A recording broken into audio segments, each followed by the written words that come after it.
Sector जो है हमारे पास वो है इंफ्रा का चार्ट हमारे पास है ये। बिल्कुल।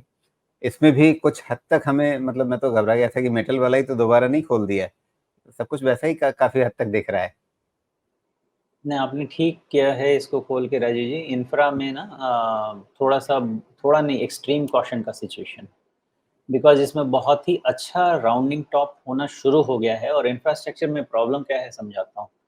अभी मान लीजिए कि गवर्नमेंट आती भी है ना, तो फिर से नए वाले जितने भी प्रोजेक्ट्स हैं, पहले तो कैबिनेट का फॉर्मेशन, देन उसके बाद 100 डेज़ प्रोग्राम और ये सब जो शुरू होगा, इसमें आपका 2 क्वार्टर तक निकल सकता है।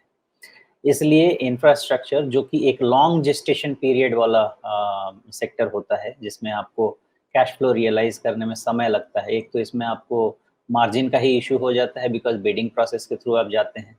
दूसरा लॉन्ग जेस्टेशन पीरियड वाला होता है। इसलिए मुझे लगता है कि इंफ्रास्ट्रक्चर सेक्टर के स्टॉक को फिगर आउट करने की कोशिश कर रहे हैं कि अब शायद यहाँ से 2 क्वार्टर आपको शांति बना के रखना पड़े।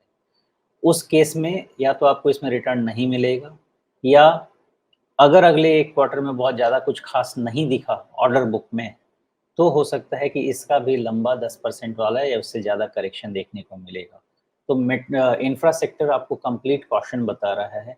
अब ये 5% का करेक्शन है कि 10% का, इसका भी अंदाज़ा नहीं है, लेकिन बिना इलेक्शन रिज़ल्ट के इंफ्रा सेक्टर में एंटर करने की ज़रूरत नहीं है। ये लगा सकते हैं यहाँ से।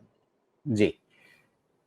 अगर बाज़ार चुनाव को लेकर के डर रहा है, तो उसे सबसे ज़्यादा इंफ्रास्ट्रक्चर को लेकर के ही डरना चाहिए। क्योंकि सबसे ज़्यादा उम्मीद यही है कि अगर ये सरकार वापस आएगी तो इंफ्रास्ट्रक्चर पे जितना इसका ज़ोर रहा है वो ज़ोर बना रहेगा और ज़ोर-शोर से वो इंफ्रास्ट्रक्चर को बढ़ाएँगे तो इंफ्रा कंपनियों को फ़ायदा होगा।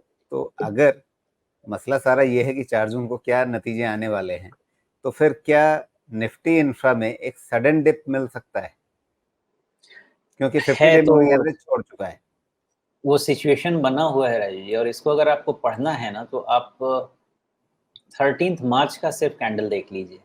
इसीलिए मैं सबको सावधान कर रहा हूँ कि इंफ्रा, पहली चीज़ कि सिर्फ मैं कैंडल पे नहीं जाता, पहले आपको मैंने सिचुएशन एक्सप्लेन किया कि व्यू क्यों बन रहा है, उस व्यू को समझने की कोशिश कीजिए। और उस व्यू के बाद जब आप इस चीज़ को देखने जाएँगे ना, तब आपको क्लियर लगेगा कि यहाँ पे एक्चुअली आपको डरना चाहिए इंफ्रास्ट्रक्चर सेक्टर में किसी भी पोज़ीशन को लेने के लिए। यहाँ पे ज़बरदस्त अनसर्टेनिटी है और रिस्क है। प्रीमियम वैल्यूएशन चल रहे हैं। सरकार को फिर से सब कुछ प्रोग्राम बनाना, कंटिन्यू करना, उन सब के लिए आपको 100 दिन आप कहते भी हैं, तो 100 दिन मतलब 3 महीने।